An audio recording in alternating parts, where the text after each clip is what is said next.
श्री गुरुवे नमः। ऐंकार हिंकार रहस्ययुक्तो श्रृंकार गुणार्थ महाविभूत्य ओंकार मर्मः प्रतिबोधिकाभ्यां नमो नमः श्री गुरुपादुकाभ्यां।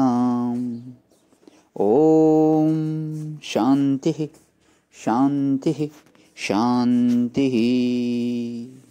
श्वेतोपनिषद स्वामी श्री अखंडानंद सरस्वती जी महाराज का दिव्य ग्रंथ, जिसमें भगवान हमारा 42वां प्रवचन चल रहा है और मंत्र नंबर 11 की व्याख्या पिछले सत्संग से चल रही है। यो योनिम योनिम अधिष्ठति एकहा, इसकी व्याख्या चल रही है। तो स्वामी जी ने पिछले सत्संग में बहुत सुंदर उदाहरण दिया था कि जिस तरह से सोना है तो जितने भी गहने हैं, जितने भी जेवर हैं, उनमें तो अनेकों प्रकार के निकल सकते हैं। तो आगे उसी की व्याख्या को आगे बढ़ाते हुए कि समझो कोई स्त्री है, कोई पुरुष है, कोई हार है, कोई कंगन है, कोई कुंडल है, कोई नाक की बुलाक है। ऐसे महाराज कोई गोल मटोल है, कोई लंबे हैं, कोई मोटे तगड़े हैं, कोई सूक्ष्म हैं, कोई स्थूल है, कोई स्थूल हैं। ये सब योनिम योनिम हैं और सब में जैसे सोना होता है वैसे परमात्मा सब में सोना। बोले सोने में भी भेद होता है, यह पक्का सोना है और यह कच्चा सोना है और यह कुंडल है। संस्कृत साहित्य में भी सोना का बहुत भेद बताया हुआ है। बोले नहीं, यह एकहा, यह भिन्न भिन्न नहीं, एक है।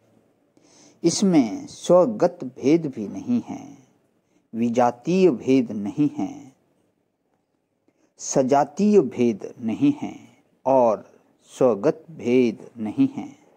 यस्मिन इदं सर्वं सम इति च वियेति च। देखो, सम उपसर्ग है और च के बाद एति जुदा है, तो सम एति च और वि एति च ऐसे है। सम एति माने सम्मेति, जिसमें सब की उत्पत्ति होती है, और वि एति जिसमें सब विविधता को प्राप्त हो जाता है, माने बिखर जाता है, प्रलय को प्राप्त हो जाता है। समेति का अर्थ है जुड़कर पैदा होना और वियेति का अर्थ है बिखर कर नष्ट हो जाना। जिसमें सब चीजें सिमट सिमट करके, सम्मेति समेत करके चीज पैदा होती है ना। एक बालू का पिंड, बालू था अलग अलग, उनको समेट करके पिंड बना दिए।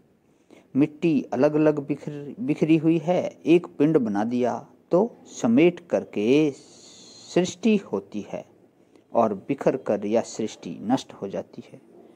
तो स जो है वह दोनों का समाहार करने के लिए है।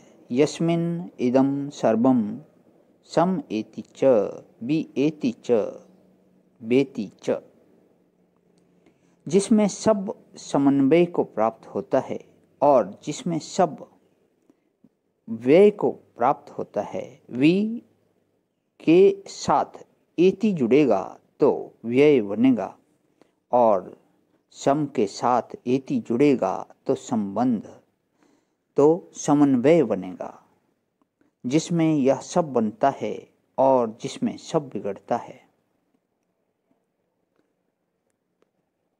तमिशानम वर्दम देवम इयम, वही महाराज ईशान, ईशानों का ईशान, सबके बनने बिगड़ने पर भी स्वयं एक रस, वरदम वर देने वाला है, माने भक्तों के अभिष्ट को सिद्ध करने वाला है।